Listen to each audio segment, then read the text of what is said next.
ఛత్తీస్గఢ్లోని సుక్మా జిల్లాలో మావోయిస్టులు భద్రతా దళాలకు మధ్య ఎదురుకాల్పులు కొనసాగుతున్నాయి. కిష్టారం అటవీ ప్రాంతంలో నిన్నటి నుండి జరుగుతున్న ఎదురుకాల్పుల్లో ఓ మావోయిస్టు చనిపోయాడు. ఈ నెల 21న ఎన్కౌంటర్ జరిగిన ప్రదేశం సమీప ప్రాంతాల్లో మావోయిస్టుల కోసం గాలిస్తున్నాయి భద్రతా దళాలు. మరోవైపు మావోయిస్టు అగ్రనేత నంబాల కేశవరావు ఎన్కౌంటర్తో ఆంధ్ర ఒడిశా బార్డర్లో హై అలర్ట్ కొనసాగుతుంది. ఛత్తీస్గఢ్లో వరుస ఎన్కౌంటర్లతో ముమ్మరంగా కూంబింగ్ నిర్వహిస్తున్నారు. అబూజ్మడ్ అడవుల్లో జరిగిన ఎన్కౌంటర్లో గాయపడిన మావోయిస్టులు వైద్యం కోసం వచ్చే అవకాశం ఉందని నిఘా వర్గాల నుంచి సమాచారం వచ్చింది. దీంతో భద్రతా దళాలు మరింత అలర్ట్ అయ్యాయి. ఏఓబీలో వాహనాలను క్షుణ్ణంగా తనిఖీలు చేస్తున్నాయి. యసిక మావోయిస్టులు భద్రతా దళాలకు మధ్య జరుగుతున్న ఎదురుకాల్పులపై మరిన్ని details crime bureau Dhanraj live లో అందిస్తారు. ధనరాజ్, అప్డేట్స్ ఏంటి? జ్యోతి, ఛత్తీస్గఢ్లోని అబూజ్మడ్ అడవులే టార్గెట్గా ఆపరేషన్ కగార్ కొనసాగుతుంది. ఈ క్రమంలో చూసినట్టయితే నారాయణపూర్ జిల్లాలో జరిగినటువంటి ఎన్కౌంటర్లో చూసినట్టయితే పార్టీకి సంబంధించినటువంటి మావోయిస్టు చీఫ్గా ఉన్నటువంటి నంబాల కేశవరావుతో సహా 27 మంది ఈ ఎన్కౌంటర్లో హతమయ్యారు. ఆ తర్వాత చూసినట్టయితే నిన్న బీజాపూర్లో జరిగినటువంటి ఎన్కౌంటర్లో మరో 5 నక్సలైట్లు హతమవడంతో వరుసగా మావోయిస్టు పార్టీకి చాలా వరకు తీవ్ర నిర్బంధాన్ని ఎదుర్కొంటుందని చెప్పొచ్చు. ఓ వైపున చూసినట్టయితే పార్టీ అంతా చాలా వరకు క్యాడర్ కోల్పోతుంది. అదేవిధంగా మావోయిస్ట్ పార్టీ చీఫ్ అయినటువంటి నంబాల కేశవరావు చనిపోయిన తర్వాత కూడా పార్టీకి చాలా గడ్డుకల పరిస్థితి ఎదుర్కొంటున్నటువంటి దశలో చూసినట్టయితే ఇక ఈ ఎన్కౌంటర్ తర్వాత జరిగే పరిణామాలు ఎలా ఉండబోతున్నాయనే విషయాలపైన ఇప్పటికే కేంద్ర ఇంటెలిజెన్స్ కూడా ఆయా సాయుధ పోలీస్ బలగాలకు హెచ్చరికలు జారీ చేసింది. ఏదైతే ఆంధ్ర ఒరిస్సా బార్డర్కు సంబంధించినటువంటి ప్రాంతాలపైన కూడా ఇప్పటికే అలర్ట్ ప్రకటించినటువంటి క్రమంలో ఆంధ్రకు సంబంధించినటువంటి పోలీసు సిబ్బంది అంతా కూడా అక్కడ ఉన్నటువంటి ముఖ్య నాయకులకు కూడా చాలా వరకు ఇన్ఫర్మేషన్ పాస్ చేశారు.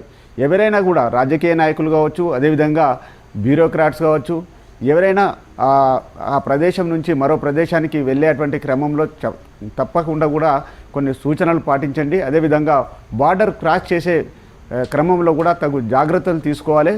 మొత్తం మీద చూసినట్టయితే నక్సల్స్ నుంచి కూడా ప్రమాదం పొంచి ఉన్నటువంటి క్రమంలో కూడా చాలా వరకు అలర్ట్గా ఉండాలని కూడా ఇప్పటికే కేంద్ర ఇంటెలిజెన్స్ ఇచ్చినటువంటి సమాచారం మేరకు చూసినట్టయితే ఓవైపున ఛత్తీస్గఢ్, అదేవిధంగా తెలంగాణకు సంబంధించి చూసినట్టయితే భద్రాచలం, చెర్ల వంటి ప్రాంతాలలో కూడా ఇప్పటికే హై అలర్ట్ కొనసాగుతూ ఉంది. ఈ సిచ్యువేషన్లో చూసినట్టయితే 2 వరుస ఎన్కౌంటర్లు, ఓవైపున చూసినట్టయితే నారాయణపూర్ జరిగినటువంటి ఎన్కౌంటరు, ఆ తర్వాత నిన్న చూసినట్టయితే బీజాపూరు, ఇప్పుడు సుక్మాలోని కిష్టారం అడవులో కూడా ఎన్కౌంటర్లు కొనసాగుతూనే ఉన్నాయి. ఈ కిష్టారం అడవులో చూసినట్టయితే మరో నక్సలైటు హతమయ్యారు. ఇక కూంబింగ్కి సంబంధించినటువంటి వ్యవహారం చూసినట్టయితే ఓవైపున డిస్ట్రిక్ట్ రిజర్వ్ గార్డుతో పాటుగాను కోబ్రా, సిఆర్పిఎఫ్ బలగాలంతా కూడా ఇప్పటికే ఈ ఆపరేషన్ కగార్ పేరుతో జరిగినటువంటి ఆపరేషన్ కూడా చాలా వరకు దూకుడు పెంచాయి. ఇక నక్సల్ సంబంధించినటువంటి ఏరివేతలో భాగంగానే ఇప్పటికే సిఆర్పిఎఫ్, డిఆర్జీ బలగాలతో పాటుగాను మొత్తం ఛత్తీస్గఢ్కి సంబంధించినటువంటి పోలీసు బలగాలంతా కూడా సెర్చ్ ఆపరేషన్ నిర్వహిస్తూనే ఉన్నాయి. ఇక నారాయణపూర్, దంతేవాడ, సుక్మా వంటి జిల్లాలపైన ప్రధానంగా కూడా ఈ సెర్చ్ ఆపరేషన్ నిర్వహిస్తున్నారు. ఎందుకంటే ప్రధానంగా మావోయిస్టులో కంచుకోటగా ఉన్నటువంటి ఈ అబూజ్మడ్ అడవులనే కేంద్రంగా ఇప్పుడు పారామిలిటరీ బలగాలంతా కూడా జల్లెడ పడుతూనే ఉన్నాయి. ఈ క్రమంలోనే మావోయిస్టులంతా కూడా ఒక్కొక్కరుగా నేలకొరుగుతున్నటువంటి సిచ్యువేషన్ ఉంది. ఇలాంటి పరిస్థితులలో మావోయిస్టు పార్టీ చాలా వరకు తీవ్ర నిర్బంధాన్ని ఎదుర్కొంటున్నటువంటి సిచ్యువేషన్ ఉంది. కాబట్టి ఇక ఈ కాల్పులలో చూసినట్టయితే వరుసగా 2 ఎన్కౌంటర్లు చూసినట్టయితే ఇటు నారాయణపూర్ జిల్లా కావచ్చు, అదేవిధంగా నిన్న జరిగినటువంటి బీజాపూర్ ఎన్కౌంటర్లో గాయపడ్డటువంటి మావోయిస్టులు ఎవరైనా కూడా ఈ ఆంధ్ర ఒరిస్సాకు సంబంధించి బార్డర్కు అంటే ఛత్తీస్గఢ్ వంటి ప్రాంతాల నుంచి వాళ్ళంతా కూడా ఆంధ్రకు రావచ్చు, లేకుంటే తెలంగాణ ప్రాంతానికి వచ్చే అవకాశం ఉంటుంది వైద్య చికిత్స నిమిత్తం.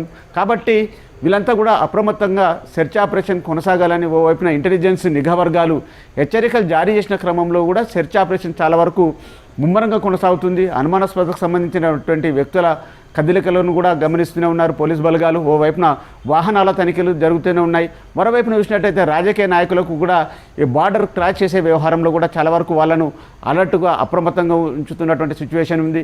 ఎవరైనా నక్సల్స్ చూసినట్టయితే మెరుపు దాడులతో కూడా భద్రతా బలగాలపైన కావచ్చు, లేకుంటే రాజకీయ నాయకులకు సంబంధించిన వారిపైన దాడులు ప్రతీకార దాడులకు పాల్పడే అవకాశాలు ఉన్నాయి. కాబట్టి మొత్తం ఇలాంటి పరిస్థితులలో చాలా వరకు ఇంటెలిజెన్స్ ఇచ్చినటువంటి రిపోర్టు ఆధారంగా ఛత్తీస్గఢ్, ఒరిస్సా, మహారాష్ట్రతో పాటుగాను తెలంగాణ, ఆంధ్రప్రదేశ్ రాష్ట్రాలలో హై అలర్ట్ ఉంది. మొత్తం మీద ఇక ఇప్పుడు చూసినట్టయితే సుక్మా జిల్లాలోని కిస్టారం అడవులలో ఇంకా కాల్పుల మోత కొనసాగుతూనే ఉంది. ఈ కాల్పులలో చూసినట్టయితే ఓ నక్సలైట్ హతమయ్యారు.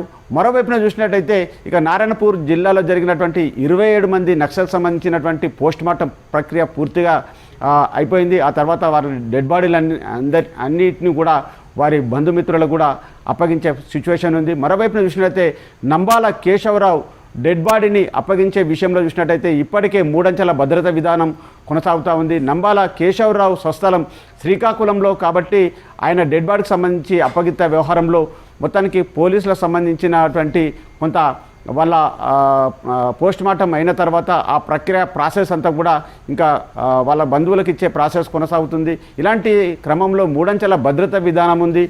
మరి ఇక నక్సల్ సంబంధించి చూసినట్టయితే ఇంకా దూకుడుతోటి కూడా పారామిలిటరీ బలగాలన్నీ కూడా నారాయణపూర్, దంతేవాడ, సుక్మా, బీజాపూర్ వంటి జిల్లాలలో ఇంకా సెర్చ్ ఆపరేషన్ కొనసాగిస్తూనే ఉంది. ఇక మావోయిస్టులతోటి కూడా ఎక్కడ చర్చలు జరపడానికి ఎక్కడ కూడా స్కోప్ లేనటువంటి సిచ్యువేషన్లో ఇంకా కగార్ ఆపరేషన్ దూకుడుతో సెర్చ్ ఆపరేషన్ నిర్వహిస్తూ ఉంది జ్యోతి.